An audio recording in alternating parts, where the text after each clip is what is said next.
Hi friends, good morning. बघा, आज आम्ही कॅबेजची भाजी करायला आहे. कॅबेज मी भाजून घेतलं आहे. त्यासाठी इथं कांदा चिरलं.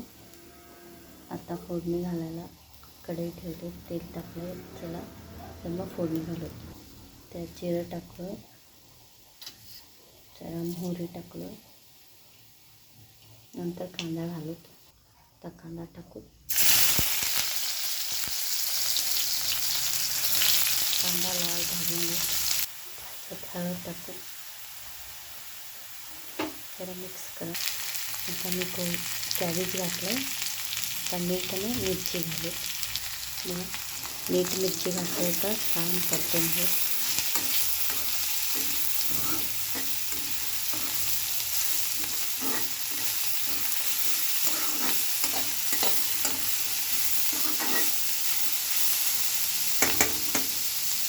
भातावर शिजवून घेऊ. त्याच्यात बघा मसूरचं डाळ घातले. शिजाले जर 10 मिनिट आपला भाजी तयार होते. सोबत चपाती संगत खायला या. बघा, आमचं कॅबेजची भाजी तयार आहे. या सगळेजण खायला. Good morning. आवडलं तर माझं चॅनल सबस्क्राईब करा, शेअर करा, लाईक करा. Bye friends. Thank you friends.